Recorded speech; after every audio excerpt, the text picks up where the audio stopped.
Hello friends, और क्या हालचाल, कैसे हो। तो फ्रेंड्स, आज की इस वीडियो में क्लास 12 फिजिक्स के बहुत ही महत्वपूर्ण टॉपिक सीखेंगे। जैसा कि आपका टॉपिक है किरचॉफ का नियम, एम्पियर का परिपथीय नियम, विशिष्ट प्रतिरोध, मैक्सवेल के दाएं हाथ का नियम, चुंबकीय क्षेत्र, विद्युत फ्लक्स से गतिशीलता, इतने टॉपिक को सीखेंगे। तो चलिए एक एक करके सभी टॉपिक को सीखते हैं। जैसा कि फर्स्ट है विद्युत फ्लक्स।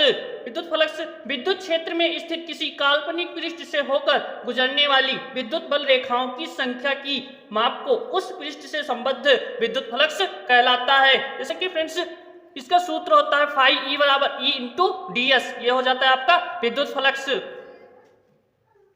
जिसमें नेक्स्ट टॉपिक है गतिशीलता। किसी आवेश वाहक की गतिशीलता अनुगमन वेग के परिमाप और विद्युत क्षेत्र के अनुपात को गतिशीलता कहते हैं। जैसे कि फ्रेंड्स, गतिशीलता को म्यू से व्यक्त किया जाता है, जैसा कि इसके बराबर होता है म्यू बराबर वीडी अपान ई, जहां पर ई है विद्युत क्षेत्र और वीडी है अनुगमन वेग। चलिए नेक्स्ट टॉपिक देखेंगे। तो नेक्स्ट टॉपिक आता है विशिष्ट प्रतिरोध। विद्युत क्षेत्र की तीव्रता व धारा घनत्व के अनुपात को चालक का विशिष्ट प्रतिरोध कहते हैं। विशिष्ट प्रतिरोध को रो से व्यक्त करते हैं। जैसे कि फ्रेंड्स, विशिष्ट प्रतिरोध को रो से व्यक्त करेंगे। रो बराबर होता है ई अपान जे, जहां पर जे है धारा घनत्व और ई है विद्युत क्षेत्र की तीव्रता।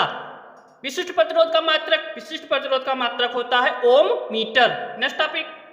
अब नेक्स्ट टॉपिक आता है किरचॉफ का नियम। किरचॉफ नामक वैज्ञानिक ने दो नियम दिए जिनकी सहायता से हम किसी भी जटिल परिपथ के चालकों के बीच धारा का वितरण ज्ञात कर सकते हैं। जैसा कि फर्स्ट है प्रथम नियम, संधि का नियम। प्रथम नियम को संधि का नियम भी कहते हैं। जैसे कि किसी वैद्युत परिपथ में किसी भी संधि पर मिलने वाली धाराओं का बीजगणितीय योग शून्य होता है। जैसा कि इसका सूत्र होगा सिग्मा आई बराबर 0। जैसा कि इसका चित्र बनाएंगे। संधि की ओर आने वाली धारा धनात्मक होती है और संधि से दूर जाने वाली धारा ऋणात्मक होती है। जैसा कि यहाँ पर सिग्मा आई बराबर 0, तो जो संधि की ओर धारा आएगी वह धनात्मक होगी, जो धारा संधि से दूर जाएगी वह ऋणात्मक होगी। अब नेक्स्ट है इसी में द्वितीय नियम, जिसे वोल्ट का नियम भी कहते हैं। तो वोल्ट का नियम देखेंगे। किसी परिपथ में प्रत्येक बंद पास के विभिन्न खंडों में बहने वाली धारा तथा उसके संगत प्रतिरोध के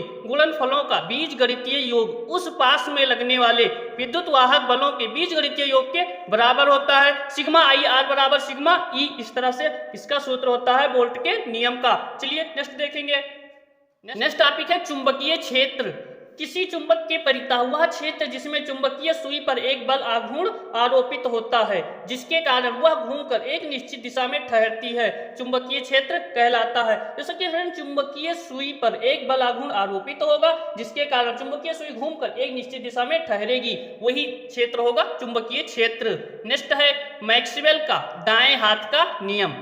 यदि हम दाएं हाथ में चालक को इस प्रकार पकड़े कि अंगूठा धारा की दिशा में हो, तो मुड़ी हुई अंगुलियां चालक में चुंबकीय बल रेखाओं की संख्या प्रदर्शित करेंगी। जो अंगुलियां मुड़ी होंगी वो चुंबकीय बल रेखाओं की संख्या प्रदर्शित करती है। नेक्स्ट टॉपिक है जो कि बहुत हेडिंग डालेंगे एम्पियर का परिपथीय नियम। किसी बंद परिपथ के अनुदिश चुंबकीय क्षेत्र का रेखीय समाकलन पथ द्वारा घिरी हुई कुल धारा का म्यू 0 गुना होता है। Integration B into D L बराबर म्यू 0 आई, ये एम्पियर के परिपथीय नियम का सूत्र होगा। नेक्स्ट आता है। तो फ्रेंड्स, ये थे सभी टॉपिक। किरचॉफ का नियम, एम्पियर का परिपथीय नियम, विशिष्ट प्रतिरोध, मैक्सवेल के दाएं हाथ का नियम, चुंबकीय क्षेत्र, विद्युत फ्लक्स, गतिशीलता। तो मिलते हैं नेक्स्ट वीडियो में, तब तक के लिए बहुत बहुत धन्यवाद फ्रेंड्स।